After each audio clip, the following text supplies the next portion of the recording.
아이를 낳지 못했다는 이유로 안방에서 쫓겨난 여인이 있었습니다. 남편은 첩을 들였고 아들은 그 첩의 품에서 자랐죠. 하지만 그 아이가 장원급제를 한 날 수많은 사람들 앞에서 달려가 큰 절을 올린 사람은 자기를 낳아준 어머니가 아니라 문간방에서 자신을 키워준 그 여인이었습니다. 과연 그 집안에 무슨 일이 있었던 걸까요? 안녕하세요. 은빛 이야기입니다. 오늘도 귀 기울여 주셔서 감사합니다. 그럼 오늘 이야기를 지금 바로 시작합니다. 한양 도성 남쪽 청계천 물소리가 간간히 들려오는 골목 안에 박씨 가문의 집이 자리하고 있었죠. 기와 지붕이 단정하고 마당이 넓은 중인 집안치고는 제법 반듯한 살림집이었습니다. 그 집 안주인은 서연이었어요.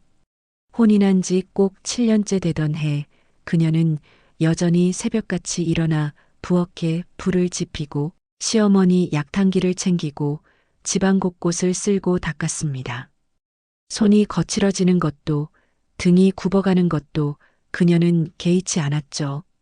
다만 한 가지 그녀의 배가 끝내 불러오지 않는다는 것만이 문제였습니다. 처음 몇 해는 시어머니도 그럭저럭 기다려 주었어요. 그런데 해가 거듭될수록 분위기는 달라졌습니다.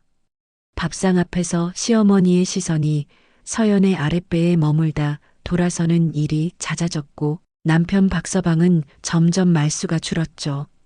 집안 아랫 것들도 마찬가지였어요. 부엌에서 소곤대는 소리가 담장을 넘어오곤 했습니다. 복 없는 여자라는 말이 그 속에 섞여 있었죠. 서연은 못 들은 척했습니다. 들었어도 어쩔 수 없는 말이었으니까요. 그러던 어느 가을 지방 관아일로 석 달째 내려가 있던 남편이 돌아왔습니다.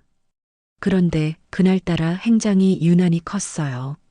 남편의 뒤를 따라 살인문 안으로 들어선 건 20살 남짓한 여인이었습니다. 눈매가 맑고 볼이 복숭아처럼 고운 옥분이라는 여인이었죠. 시어머니는 대청마루에 서서 그 여인을 보자마자 두 손을 모았습니다. 아이고, 이런 복된 얼굴이 있나? 그 한마디가 마당 가득 울려 퍼졌어요. 서연은 부엌 문 옆에 서서 그 장면을 바라봤습니다. 표정 하나 흔들리지 않았죠. 다만 쥐고 있던 행주가 손안에서 조용히 구겨졌을 뿐이었어요. 그날 밤 서연은 짐을 챙겼습니다. 안방을 내어주고 문간채로 자리를 옮기는 일이었죠. 누가 나가라 했던 것도 아니었어요. 다만 아무도 나가지 말라 하지 않았습니다. 그것으로 충분했죠.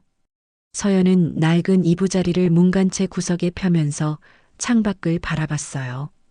7년을 쓸고 닦은 집이었습니다. 그런데 그 집 어디에도 이제 그녀의 자리는 남아있지 않았죠. 옥분이 집안에 들어온 지 석 달이 채 지나지 않아 그녀의 배가 불러오기 시작했습니다. 시어머니는 그 소식을 듣던 날 아침 손수 미역국을 끓였어요. 박씨 가문의 며느리가 들어온 이래 시어머니가 직접 부엌에 선 건 그날이 처음이었습니다. 집안의 공기가 달라졌죠. 아랫 것들은 옥분의 방 앞에서 목소리를 낮췄고 남편은 퇴청하면 곧장 그녀의 방으로 발걸음을 옮겼습니다. 서연의 방, 그러니까 문간채 쪽으로는 발길이 뚝 끊겼어요. 끊긴 게 언제부터인지 서연 자신도 정확히 기억하지 못했습니다. 어느 날부터인가 그냥 그렇게 되어 있었죠. 그러니까 서연의 하루는 자연스럽게 바뀌어 갔습니다. 새벽 부엌 일은 여전히 그녀의 몫이었어요. 여기에 더해 빨래와 마당 쓸기, 장독 닦기, 옥분의 방 앞에 쌓인 음식, 그릇 치우는 일까지 하나둘 그녀 앞으로 밀려왔습니다. 누가 명을 내린 것도 아니었어요. 그냥 아무도 하지 않으니 서연이 하게 되었죠. 그것이 이 집의 방식이었습니다. 옥부는 서연을 대놓고 구박하지는 않았어요. 그 대신 은근한 방식을 썼습니다. 빨래를 걷어들고 지나가는 서연을 보며 배를 쓸어내리고 혼잣말처럼 중얼거리는 시기였죠. 아이고, 저렇게 고된 일을 도맡아 하시니 참 대단하시네요. 저는 몸이 무거워서 어림도 없을 것 같은데. 그 말이 칭찬인지 비웃음인지는 듣는 사람이 판단할 몫이었습니다.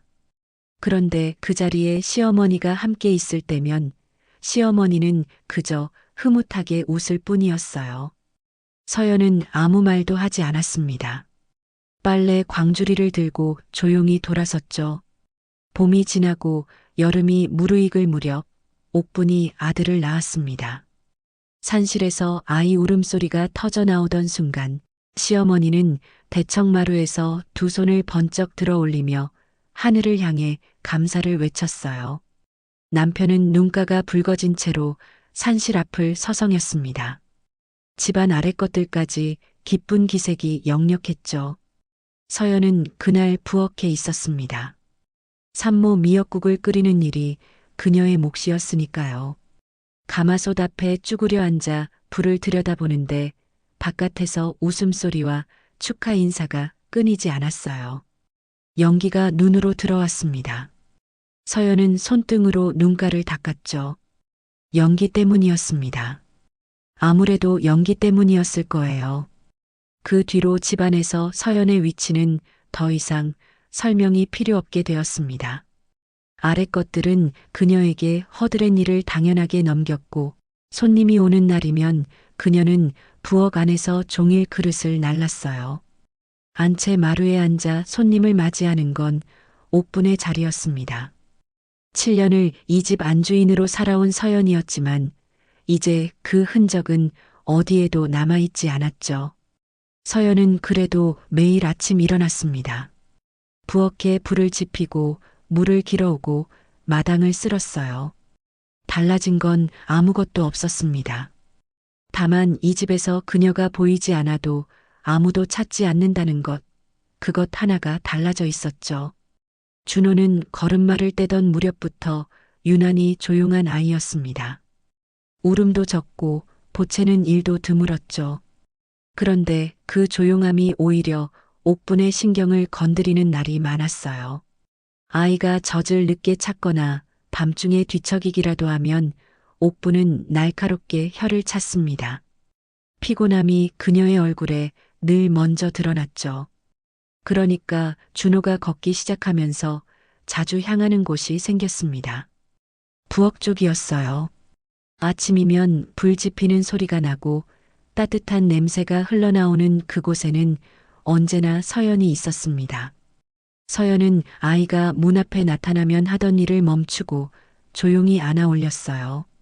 말없이 등을 토닥이고 식은 밥을 한술 떠서 아이 입에 넣어 주었습니다. 그게 전부였죠. 그런데 준호는 그 품에서 좀처럼 떠나려 하지 않았어요. 옥부는 그 모습을 달갑게 보지 않았습니다.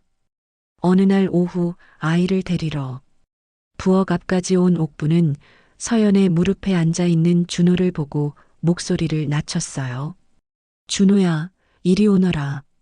거기 오래 있는 거 아니야.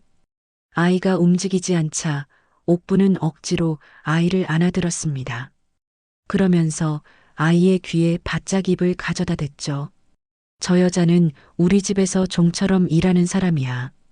가까이 지내는 거 아니란다. 준호는 그 말을 들었을 겁니다. 그런데 아이의 눈은 옥분의 얼굴이 아니라 부엌 안쪽에 서 있는 서연을 향하고 있었어요. 서연은 들은 척 하지 않았습니다. 그저 돌아서서 가마솥 뚜껑을 열었죠.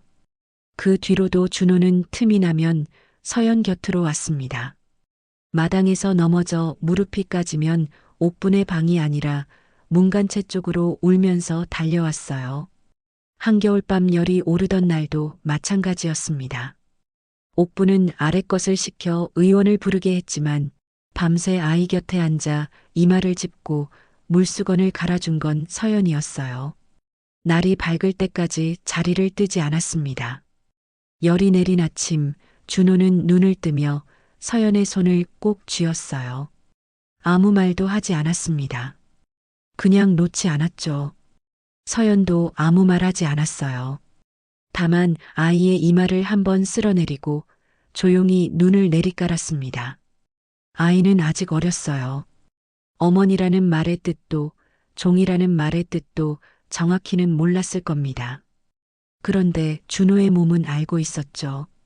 아프고 무서울 때 찾아가는 사람이 어디 있는지, 그 품이 어떤 온도인지를 아이의 몸은 이미 기억하고 있었습니다. 봄이 오고 여름이 지나도록 그 마음은 바뀌지 않았어요. 오히려 준호가 자랄수록 더 깊어졌습니다.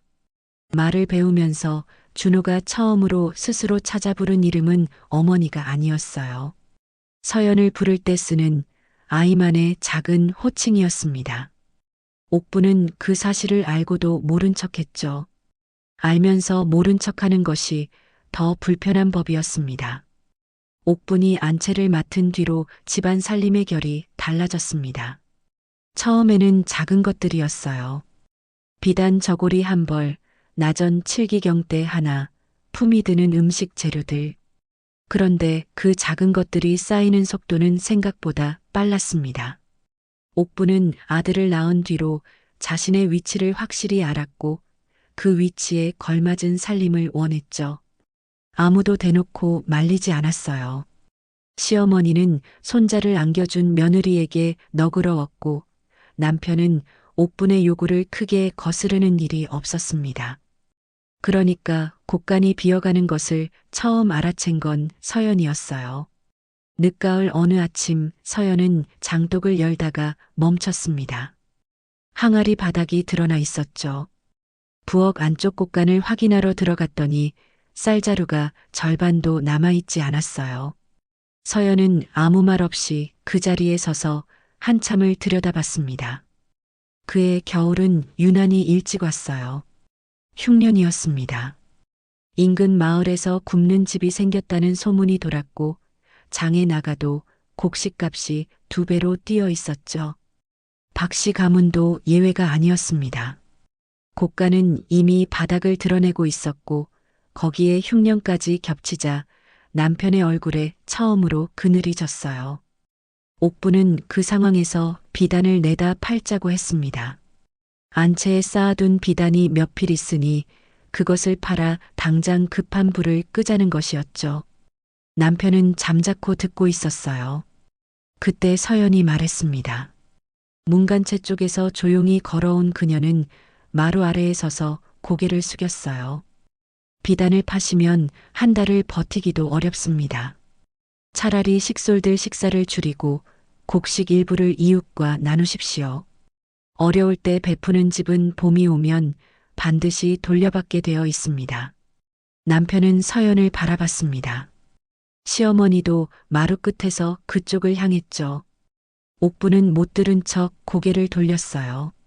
서연의 말은 거기서 끝나지 않았습니다. 그녀는 이미 셈을 해두고 있었어요. 하루 식사를 2끼로 줄이면 곡식이 2달은 버틸 수 있고 이웃 새 집에 쌀을 한 말씩 나누면 봄에 씨앗을 얻을 수 있다는 것까지 조용히 이야기했습니다. 막연한 제안이 아니었죠. 숫자가 있었고 순서가 있었어요. 남편은 한동안 아무 말을 하지 않았습니다. 그러다 천천히 고개를 끄덕였죠. 시어머니는 그날 처음으로 서연을 정면으로 바라봤어요. 오래전 그 며느리가 안채에서 살림을 맡던 시절의 얼굴이 떠올랐는지도 모릅니다. 눈빛이 잠깐 흔들렸죠. 서연은 그 시선을 받으면서도 표정을 바꾸지 않았어요. 그저 조용히 다시 고개를 숙이고 문간채로 돌아갔습니다. 7년을 이 집 살림을 도맡은 사람이 누구인지 그 겨울이 말해주고 있었죠. 시어머니가 쓰러진 건 이른 봄비가 내리던 밤이었습니다. 저녁 밥상을 물리고 자리에 누웠다가 새벽녘에 일어나지 못했죠. 숨이 가쁘고 몸에 열이 올랐어요. 의원은 폐 쪽이 좋지 않다고 했습니다. 조리를 잘못하면 위험할 수 있다는 말도 덧붙였죠. 그 말이 채 끝나기도 전에 옥부는 자리를 피했습니다. 아이가 있다는 것이 이유였어요. 준호에게 병이 옮을 수 있다며 안채 깊숙이 들어가 문을 닫았죠. 그날 이후 시어머니의 방 근처에는 얼씬도 하지 않았습니다.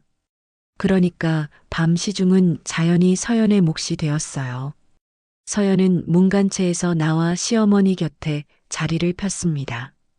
약탕기를 올리고 젖은 수건으로 열을 내리고 가래가 끓으면 등을 두드렸어요.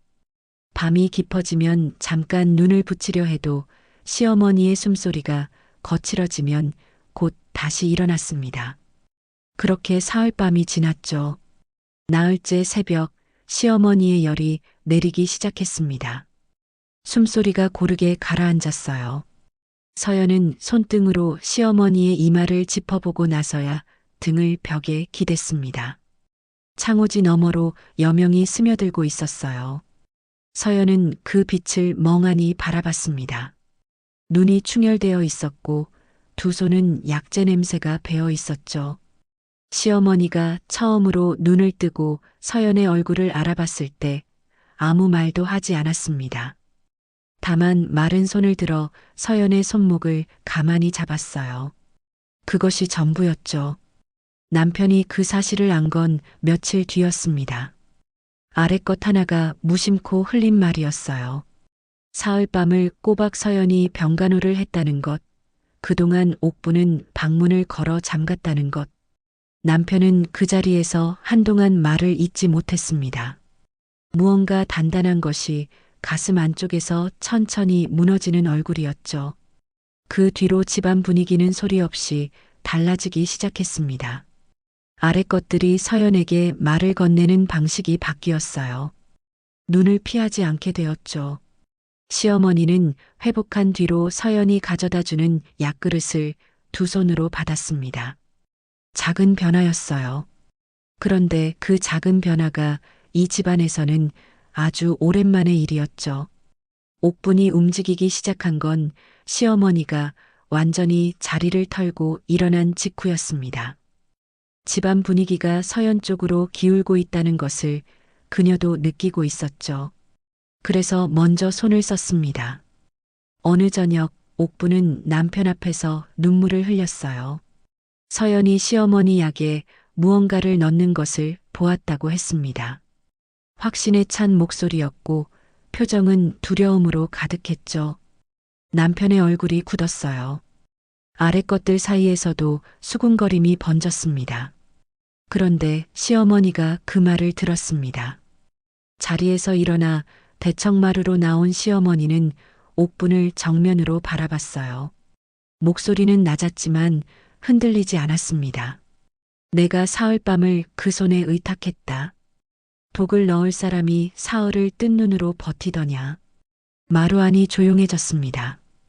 옥부는 입술을 달싹였지만 말이 나오지 않았어요. 시어머니는 그것으로 끝냈습니다. 더 이상 말을 보태지 않았죠. 그날 이후 남편은 조용히 살림을 들여다보기 시작했어요. 그동안 눈을 감고 있던 것들이 하나씩 드러났습니다. 비단 필수가 맞지 않았고 장에 내다 팔았다는 곡식은 기록이 없었죠. 옥분의 친정 쪽으로 흘러간 재물이 한두 가지가 아니었습니다. 남편은 장부를 덮으면서 오랫동안 아무 말도 하지 않았어요. 결국 봄이 끝나갈 무렵 옥부는 안채에서 나와야 했습니다. 시어머니가 직접 명을 내렸어요. 문간채로 거처를 옮기라는 것이었죠. 옥부는 끝까지 억울하다고 했습니다. 목소리를 높이고 준호를 앞세워 버티려 했어요. 그런데 준호는 옥분의 손을 뿌리치고 서연 곁으로 걸어갔습니다. 아이는 말이 없었어요. 그냥 서연의 옷자락을 잡고 섰죠. 그것으로 충분했습니다. 옥부는 짐을 쌌어요. 떠나는 날 아침 그녀는 서연을 한번 돌아봤습니다. 서연은 마당 한쪽에 서 있었어요. 눈이 마주쳤지만 서연은 아무 말도 하지 않았습니다. 표정도 없었죠. 이기거나 진 사람의 얼굴이 아니었어요. 그냥 오래 버텨온 사람의 얼굴이었습니다. 옥분이 집을 떠난 뒤로 준호는 한동안 말이 없었습니다. 밥도 잘 먹지 않았고 마당에 나와 놀지도 않았어요. 방 안에 혼자 앉아 창밖을 바라보는 시간이 길어졌죠. 아직 어린 나이였지만 아이는 무언가를 잃었다는 것을 몸으로 알고 있었습니다. 그것이 무엇인지 말로 표현하지 못할 뿐이었죠. 서연은 그 시간을 억지로 채우려 하지 않았습니다. 곁에 있되 말을 강요하지 않았어요. 아침이면 준호의 방 앞에 따뜻한 죽 한 그릇을 놓고 돌아섰고, 저녁이면 아이가 잠들 때까지 방문 밖에 조용히 앉아 있었습니다. 준호가 밥그릇을 비우면 그것으로 충분했죠. 서연은 더 바라지 않았어요. 그렇게 한 달이 지났습니다. 어느 날 저녁 준호가 방문을 열고 나왔어요. 서연 옆에 와서 말없이 앉았습니다. 한참 있다가 아이가 먼저 입을 열었죠. 어머니는 왜 안 오셨어요? 서연은 잠깐 아이를 바라봤습니다. 그러고는 조용히 대답했어요. 울었단다. 내가 자는 사이에. 준호는 그 말을 듣고 서연의 옆구리에 머리를 기댔습니다. 아무 말도 하지 않았어요. 서연도 말하지 않았죠. 다만 손을 들어 아이의 머리를 천천히 쓸어내렸습니다. 밖에서 바람소리가 낮게 들려왔어요. 그날 이후 준호는 조금씩 일상으로 돌아왔습니다. 서연은 아이가 글 공부를 시작하자 틈틈이 곁에 앉아 붙잡는 법을 가르쳤어요. 글자를 모르지 않았습니다. 서연은 혼인 전 아버지에게 글을 배운 여인이었죠. 준호는 서연이 가르쳐주는 것을 집중해서 받아들였어요. 총명한 아이였습니다. 세월이 흘렀습니다. 준호는 자랄수록 반듯해졌어요. 글 읽는 것을 좋아했고 스승에게도 성실하다는 말을 들었습니다. 동네 어른들은 박씨 가문에 좋은 자식이 낳았다고 했죠.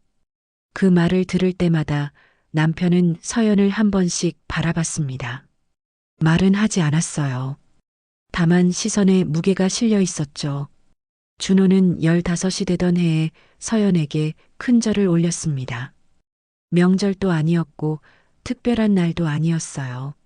아이는 그냥 어느 조용한 아침에 마루 앞에 무릎을 꿇었습니다. 어머니께서 키워주신 덕분입니다. 서연은 그 말을 듣고 한동안 움직이지 않았어요. 눈가가 붉어졌습니다. 그래도 고개를 숙이지 않았죠. 준호의 얼굴을 똑바로 바라봤어요. 피로 낳은 인연이 아니었습니다. 그러나 그 어떤 인연보다 오래 그리고 깊이 이어진 마음이었죠. 서연은 그것을 알고 있었습니다. 준호도 알고 있었어요. 과거 방이 붙던 날 한양 도성안이 들썩였습니다. 장원급 제자의 이름이 방목 첫 줄에 적혔고 그 이름은 박준호였어요. 소식은 파발보다 빠르게 퍼졌습니다. 청계천 남쪽 골목 박씨 가문 앞에도 사람들이 모여들었죠. 어사화를 꽂고 말에 오른 준호가 집 앞에 당도했을 때 마당에는 이미 이웃들과 집안 사람들이 가득했습니다. 남편은 대청마루 앞에 서서 눈을 붉혔고 시어머니는 손자의 이름을 연신 불렀어요. 아래 것들도 웃음을 감추지 못했습니다. 그런데 준호는 말에서 내리자마자 대청마루로 향하지 않았어요. 시선이 마당 한쪽을 향했습니다. 사람들 틈에서 조용히 서 있던 서연이었죠. 서연은 마당 구석에 있었어요. 나서지 않았습니다. 언제나 그랬듯이 그냥 거기 서 있었죠. 준호는 사람들 사이를 가로질러 걸었습니다. 어사화가 햇빛에 흔들렸어요. 그리고 서연 앞에 이르자 그 자리에서 무릎을 꿇었습니다. 마당이 순식간에 조용해졌죠. 준호는 두 손을 바닥에 짚고 깊이 머리를 숙였어요. 그러고는 또렷한 목소리로 말했습니다. 저를 낳아주신 분은 따로 있으나 저를 사람으로 만들어주신 어머니는 이분이십니다. 서연은 움직이지 않았어요. 눈을 깜빡이지도 않았습니다. 다만 두 손이 천천히 떨렸죠. 7년을 안방에서 버텼고 문간체에서 견뎠고 말 한마디 앞세우지 않으며 살아온 세월이었습니다. 그 세월이 지금 이 마당 한가운데서 이름을 얻고 있었죠. 마당 바깥 골목 어귀에 낡은 차림의 여인 하나가 서 있었습니다. 옥분이었어요. 집에서 쫓겨난 뒤 몇 해가 흘렀고 그 사이 얼굴은 많이 지쳐 있었습니다. 그녀는 담장 너머로 그 장면을 바라봤어요. 준호가 무릎을 꿇는 것을 봤고 그 말을 들었습니다. 입술을 깨물었지만 소용없었죠. 눈물이 먼저 흘렀어요. 옥부는 아무도 보지 않는 쪽으로 천천히 돌아섰습니다. 진심은 말하지 않아도 남습니다. 세월이 지나면 반드시 선택받죠. 서연의 삶이 그것을 보여주었습니다. 여기까지 은빛 이야기였습니다. 오늘의 이야기가 마음의 작은 여운으로 남았기를 바랍니다. 다음 이야기에서도 조용히 진심으로 찾아뵙겠습니다. 고맙습니다. 구독과 좋아요 부탁드립니다. 감사합니다.